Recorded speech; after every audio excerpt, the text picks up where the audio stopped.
Muito bem, voltamos a falar direto da página do Jornal Visão Espírita no YouTube e no Facebook para mais uma gota de Espiritismo, mais uma gota de O Livro dos Espíritos, livro terceiro, capítulo 2º, Lei de Adoração. Vamos iniciar o item Sacrifícios. Sacrifícios. Questões 669, 669A, 669B, 669, 669A, 669B. Se você puder compartilhar esse vídeo, comentar e curtir, você ajuda na divulgação da doutrina. Eu peço isso não para nós ganharmos, porque não tem fins lucrativos esse vídeo. A gente não ganha dinheiro nenhum com ele. É para divulgar a doutrina mesmo. Um botão que você aperta pode de repente chegar esse vídeo na mão de quem precisa. Obrigado desde já. Sacrifícios 669.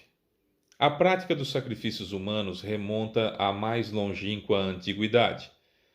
Como o homem pôde ser levado a crer que tais coisas pudessem ser agradáveis a Deus? Resposta: inicialmente porque não compreendia Deus como sendo a fonte da bondade. Entre os povos primitivos, a matéria prevalece sobre o espírito. Eles se entregam aos instintos do animal selvagem, e é por isso que geralmente são cruéis, porque neles o senso moral ainda não está desenvolvido. Depois, os homens primitivos naturalmente deviam acreditar que, aos olhos de Deus, uma criatura animada tinha muito mais valor que o corpo material inerte. Foi isso que os levou a imolar inicialmente os animais e mais tarde homens, uma vez que, seguindo essa falsa crença, pensavam que o valor do sacrifício era proporcional à importância da vítima. A vida material, tal como a praticais, se oferecesseis um presente a alguém, sempre escolheríeis um de valor tanto maior quanto fosse a afeição e a consideração que tivesseis vontade de demonstrar. Deve ter ocorrido o mesmo com os homens ignorantes em relação a Deus. 669A.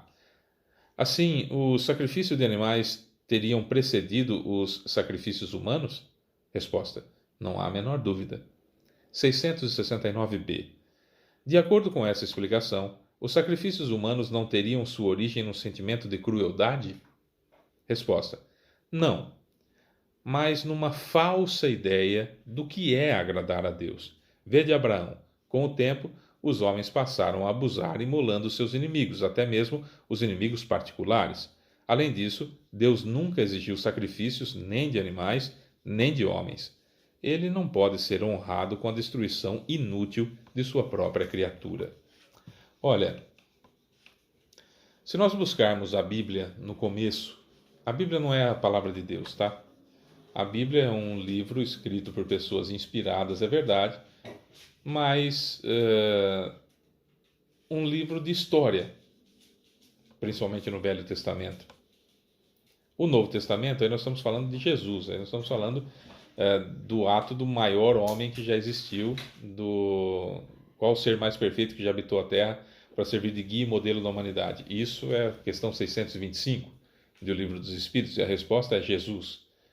Então, a partir de Jesus, que é o único ser divino que fala sobre amor, aí é outra categoria. Nós estamos falando de alguém extraordinário. E aí ele mudou tudo. Então, o Velho Testamento é importante para conhecimento? É.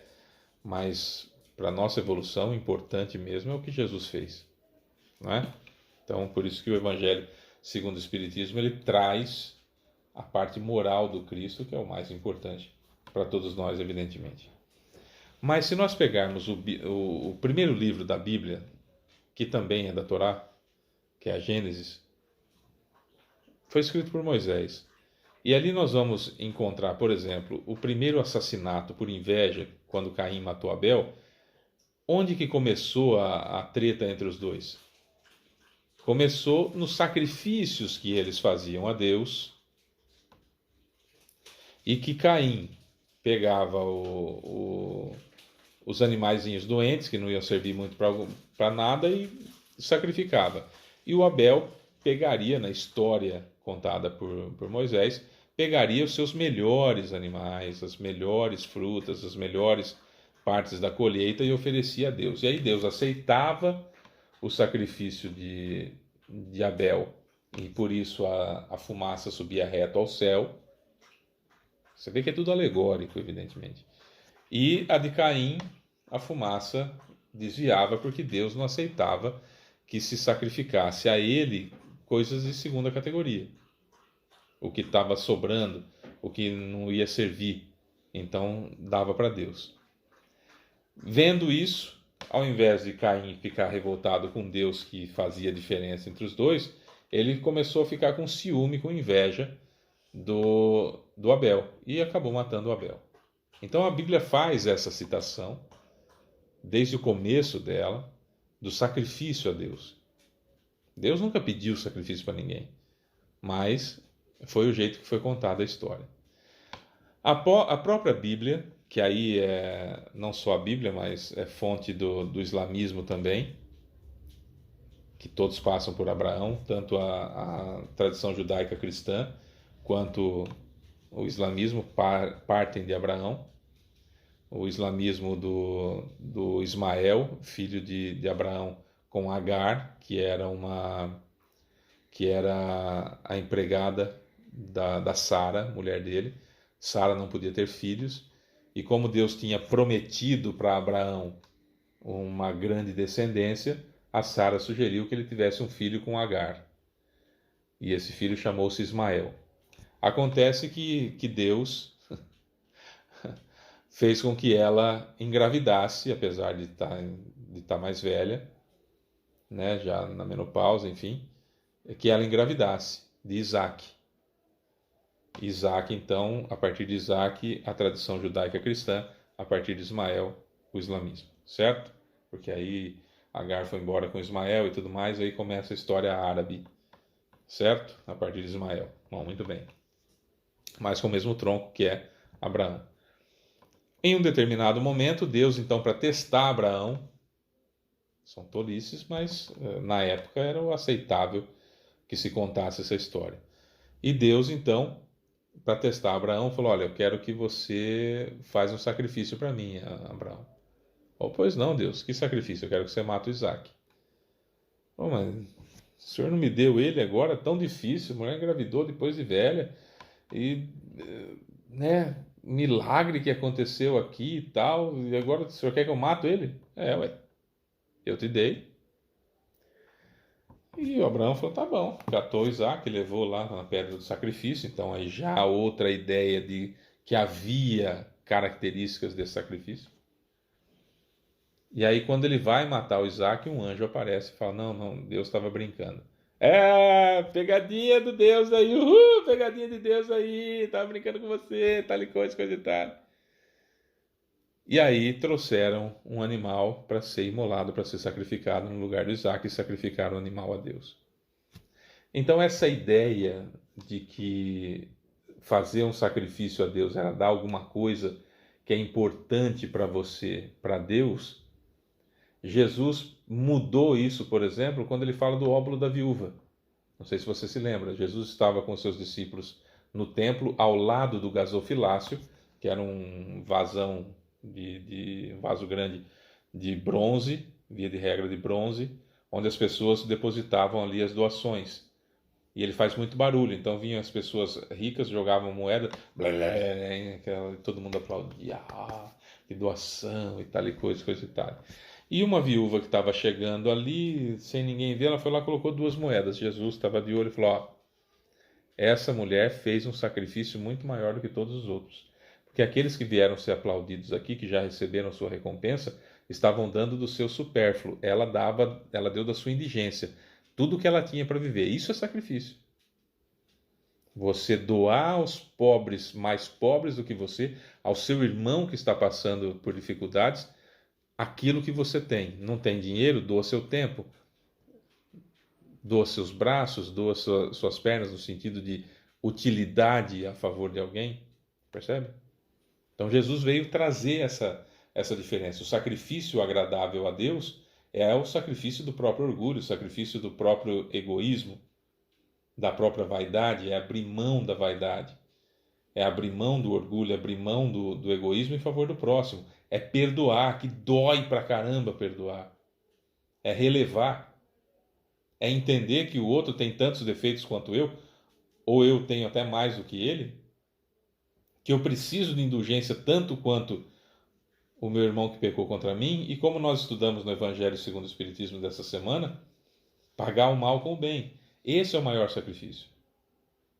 Esse é o sacrifício agradável a Deus, quando eu forço-me a ser igual a Jesus, treinando com o Espiritismo como fazer isso. Esse é o sacrifício agradável a Deus. O sacrifício do meu orgulho, o sacrifício da minha vaidade. Por quê? Porque isso vai fazer com que eu evolua.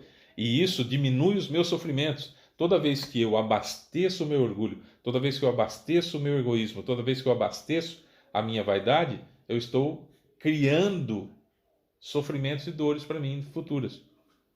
Não tem o que fazer. É assim, ué.